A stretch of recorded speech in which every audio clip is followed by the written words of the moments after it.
Alright, welcome back everyone to Ben's Play. Trying not to say exciting episode at the start of every one like I've been doing. I'll say, Kyle, that I'm sure you have lots of experience recording stuff like this, but in general, you act pretty similar to how you normally act when we're recording, because Ben B is much tamer. He's not more subdued. I remember you mentioning that. He's not nearly as cuckoo, not crazy cuckoo man. Yeah, right. Because he is often crazy cuckoo man. Just, he is a much more colorful character when he's not recording. But I feel like this is when you want to be a much more. Yeah, because as I said, our first session I wasn't like disappointed with it. It just wasn't funny, goofy. It was more just like us talking, which is fine. This is what it is now. You gotta be confident in your. You gotta be confident in your ability to be interesting without having to be like XD random. What if I talked about pie? Haha. It's like okay, and then you just sound like you're a 12-year-old, right? Right. Did she? Wow, she said a barrel roll. That's cool. Star Fox. Remember Star Fox? And then someone jumps in and they're like, well, actually, game theory. It's the aileron roll! Oh, God. That voice. It's like headache inducing immediately. It's actually an aileron roll. A barrel roll's when you do a loop. Actually, I have every game theory from 2015 memorized. Well, that's just a game theory. Oh, Mario's a communist. God, do you think there's any, like, one our age who just didn't, like, just kept thinking game theory is good? Like, they had to have that point. I mean, where they if realized... I'm being honest, I don't think game theory is, like, that bad. I just, like, you're saying they were, like, full on for it still. Yes. They just, like, it didn't wear, like, the Matt Pat charm did not wear off for them like it did for, like, literally everyone else. Yes. Maybe it's, like, Jonah Mercer still thinks he still loves H3, like, a lot. And everybody in the call's pretty against them. I still will watch them sometimes. I never got into it, actually. Their old reaction videos are really funny. Like, I think they're still very fun. Like, I'd watch them. Am I actually gonna fight him? Well, that's so he made one about the Law and Order SVU Gamer episode. Oh, that's amazing. Really good. That's excellent. I have no health already. Can I do? I was just gonna say, does the witch think her name is Nep Nep? Because she was calling her Nep Nep. I guess that's probably because. Oh, I'm actually doing damage. Oh, you actually get to fight now? Yeah, that's cool. Epic. All right. If she's close to you, do you do a combo attack? No, you can press a series of buttons. It's just you do whatever. This doesn't do as much damage. I feel like they were like, okay, guys, we're gonna make a gameplay engine in like a week, and then we're gonna reuse it in every game, and you guys are gonna draw the girls in provocative positions a bunch of times, and then we're gonna make $1 billion. And they were like, yep. Sounds like a good idea. I'm not saying it doesn't look like time went into this game, because it does. It just doesn't look like the combat is that complicated. Do you like the sword sound effects? Like they're really. It's very stock. They're really fake stock ones. Anyway, I thought we'd bring up what we were watching before we started recording. I was showing Kyle like funny baseball fight clips because I'm like the person in our group that's into sports, so I like watch baseball and basketball and football games, and I can pick out the epic funny moments from them and like show you guys. But there's this one last year. The Pirates are playing the Reds in a baseball game, and me and Kyle watched the whole video. It's a John Boy Media video. He just breaks down this fight they have, and my favorite part is this pitcher for the Reds starts the fight by just running at the Pirates dugout and being like, "Let's fucking go! I'll take all you on!" Right? Oh, shoot, I'm too far. No, not too far. Right. You know, where he throws his glove up in the air and he just runs at the dugout. Yeah. My favorite part before that is his pitching coach comes out and you can tell he's just like, "Coach, I'm sorry, I'm gonna go fight them. I'm gonna go fight them. Get someone, get some backup." And the pitching coach turns and like points at the dugout. He's like, "We're gonna need some backup." You know, it's like his coach can't stop him, and then his coach takes the ball from him and just pats him on the ass, and he's like, "Go get him!" And the dude just runs at the dugout, and this huge brawl starts. It's funny as shit. That was just, it's so. His commentary is like amazing. That guy. Timing. That guy's great. Like John Boy Media gets like the lip syncs when he does the breakdowns. He does them for just like regular baseball moments too, and they're good. So honestly, even if you're not a baseball fan, I recommend John Boy Media. He actually got a lot of national news coverage because I didn't know that. when I showed you the Astros cheating thing, right? Sure did. The Astros were caught cheating the last couple of years in baseball, which is really upsetting. But John Boy was that video I showed you was one of the first ones made about it. Oh, really? So, yeah, he was on ESPN a bunch, too. He was like, on the Entertainment and Sports Programming Network. The ESPN. The ESPN. Owned by Disney. When I was a kid, I was definitely, like, raised as a sports kid, so, my favorite channel on TV was MLB Network. Baseball was my favorite sport. I loved coming home from school and just watching. There was just a show that was a 1 hour recap of all the day's games, and I would watch that shit like every day. I just loved baseball so much when I was like 10. I still played video games. I wasn't just like all jock sports kid because wow, she kind of like everything. God, you suck. And she just got KO'd. Yeah. She just got KO'd. You fucking garbage. And then like my mom's background, she played Nintendo games. Instantly. And when she was in college, so I had kind of the background where my dad does not know anything about video games. My mom kind of grew up with them, so I was always kind of in between. That's why games like Mario Baseball were like my absolute favorite because it mixed them together. By the way, 150 credits. For have you played fight. Mario Super Sluggers before? I have not played Mario Super Sluggers. That before. roster is fire. It's got like 80 characters in it. What? It's I don't even know there were 80 characters in Mario. It's got like every Mario character in it. Mario Super Sluggers roster. Oh, I was gonna say, don't you hate it when the game gives you a new unit and he or she is just garbage? You're just like, just in general, you're like, right. Why did the game give me another unit? She wasn't that bad, this particular instance. But I guess the only experience where I have that every new party member I get is actually pretty good. It's Persona 5. Oh yeah. Everyone you get is just progressively pretty good. Yeah, like, that's nice. I felt similar. I played Persona 5, so I agree. Right. But I felt similar in Persona 4. I'm sure, yeah. The characters definitely get better as you go. Anyway, here's the whole roster, but you're missing that like there's 3 colors for the Pianzas. There's like 5 Toad colors. There's like 5 Shy Guy colors. There's like multiple of the Koopas, and then you have like the plant, the ghosts. You have King K. Rool. Like what? You got the Wiggler. It's Donkey Kong? Oh, yeah. Donkey Kong. Donkey Kong and Funky Kong and Tiny Kong and Dixie. All the Kongs are there except for the old one and the cursed one. Lanky Kong. I don't think he's there. Lanky Kong. He's the one who he has no style. He has no grace. That's him. He's the one with the DK funny rap. Face. So when's Neptune going to be in Smash? She's kind of my wife. That would be... What would you do if that was the next Smash character? Is Neptune? I can't... They comprehend it. Say waifu. It's so...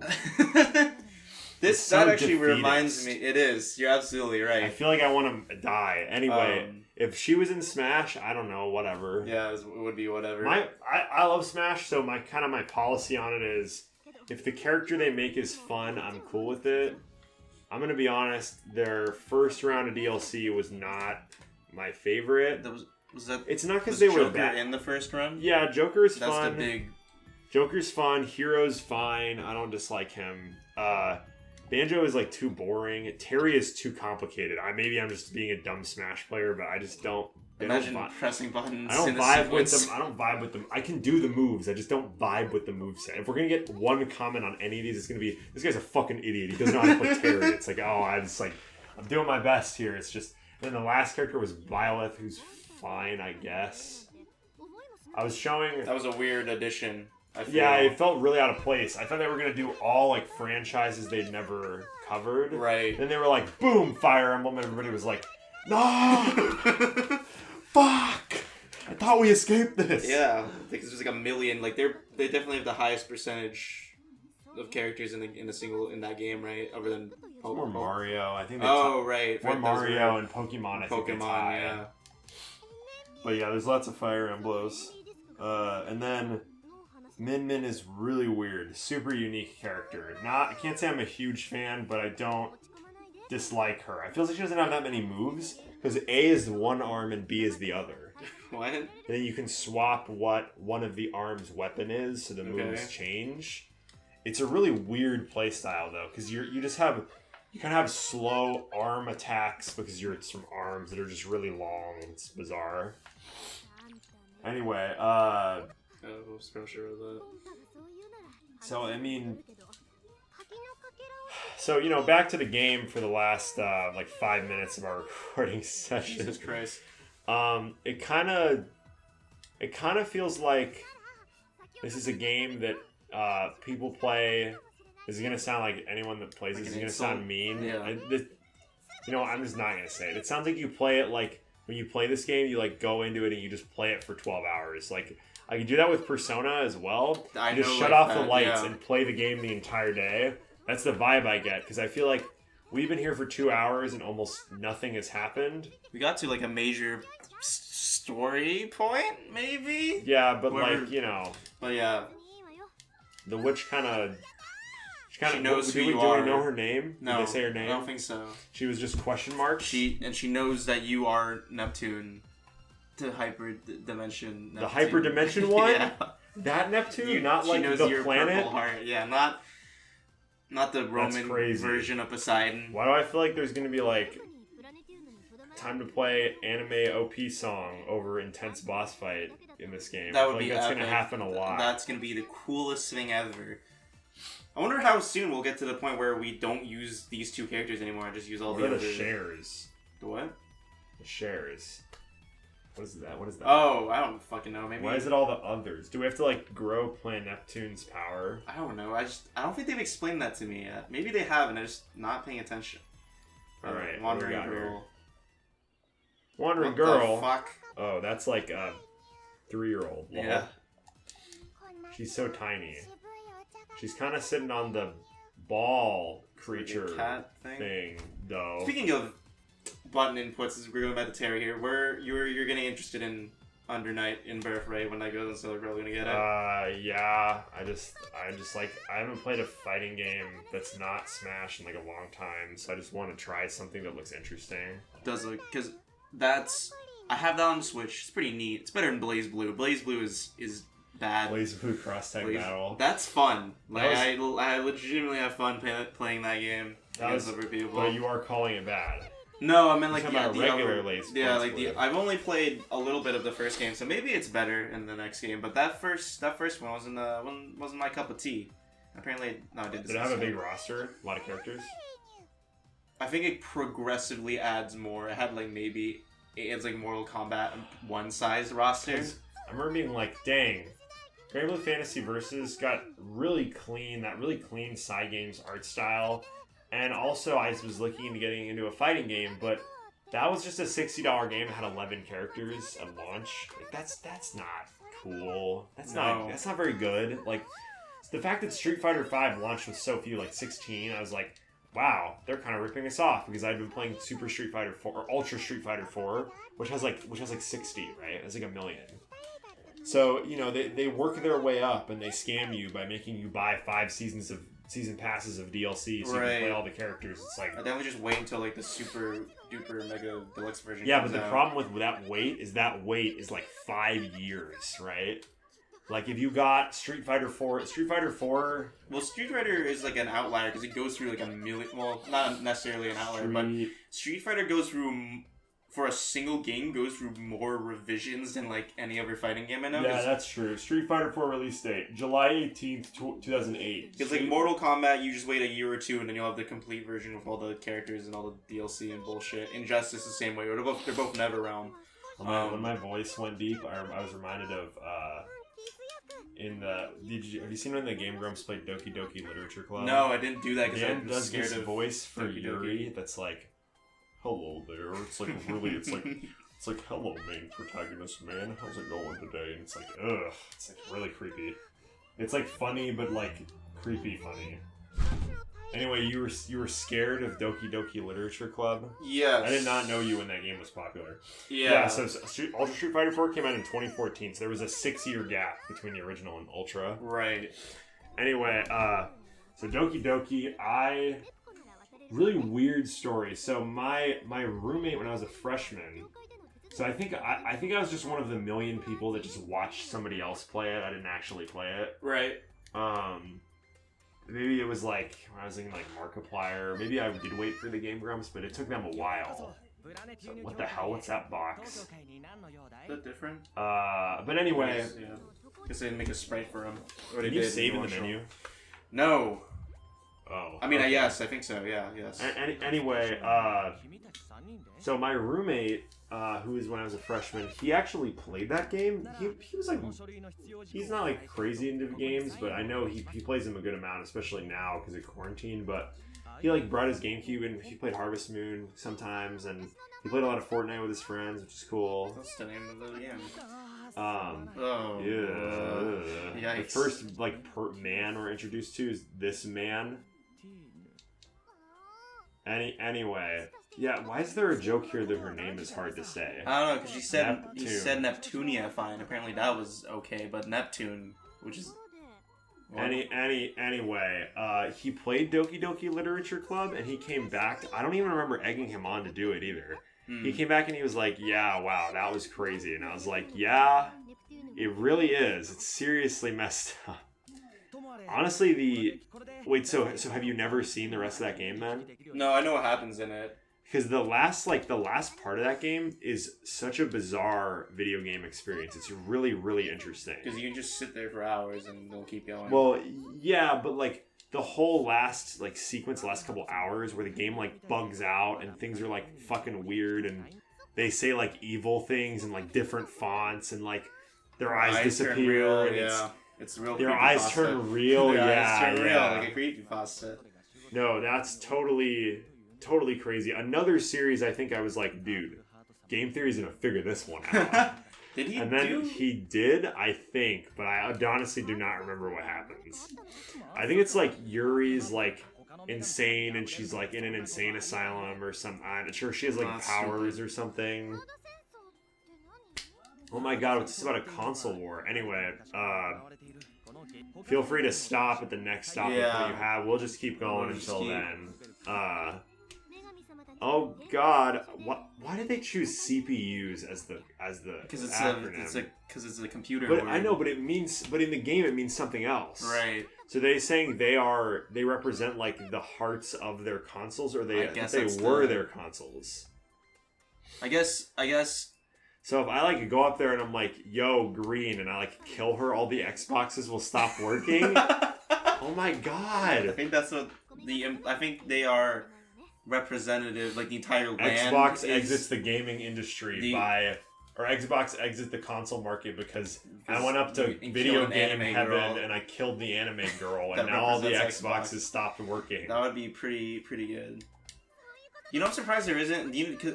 That would be the most sense to have an anime mascot for Xbox, because Microsoft has made anime mascots for Internet Explorer.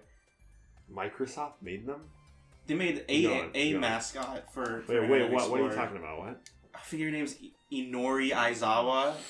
This was a trivia question I made for Jeopardy, but Microsoft at one point in time has an anime girl mascot for Inori also known as Internet Explorer Ton. Oh, I'm gonna love this.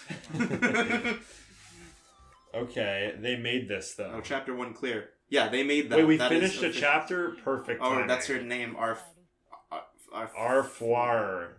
Okay. What a gross name. Yeah, it's not real pleasant to say. Yeah, so they made that. Maybe you'd get backlash, because I don't know. I guess if you're a weeb and you play video games, you don't have an Xbox normally. But maybe that's what their plan should be, to get all the weebs to come to Xbox because their mascot's an anime girl. I'm just wondering the origin of this. Where did this come from? Is a moe anthropomorphism mascot character? Oh, that's probably a fun Wikipedia page. Moe anthropomorphism. Created by Microsoft Singapore. It was created in celebration of Anime Festival Asia 2013. That's crazy. Whoa. Fuck, it's Final Fantasy VII. I was about to say, we're in steampunk land, and she was like, whoa, steampunk land. Also, I don't have memories. Okay, Collateral Damage Studios designed her. So, yeah. I wonder if anyone has shown this to Bill Gates. Hey, Bill, you know they made this, right? Bill Gates has to know, right? Inori Aizawa. It's bad that I remembered her name.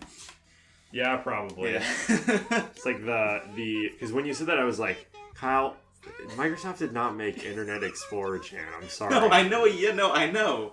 I know because we both read the Twitter webcomic Merryweather makes where she turned all the browsers into anime girls. No, but no, okay, this is no, completely... I don't read that one. Oh. I read the Clinic one. Clinic Wars, but you know what it is. I'm aware it exists. But we both know that that person is connected to both of them, and Microsoft made that independently of Merryweather making the Internet Explorer. Anyway, as our recording begins to wrap up, we will see y'all in the next episode. I have to once again remember not to be all finale because we're gonna keep. It's gonna be the next day. I guess we're gonna keep going. Yeah, I assume we'll keep. It's not like we have like an input that's like, "Hey, stop playing this garbage." Because we're just talking. Chase might tell us to. He'll be like, "Why would you pick this to record?" Yeah, his opinion doesn't matter though. It's all right. All right. We'll see y'all in the next episode. See y'all later. See you later.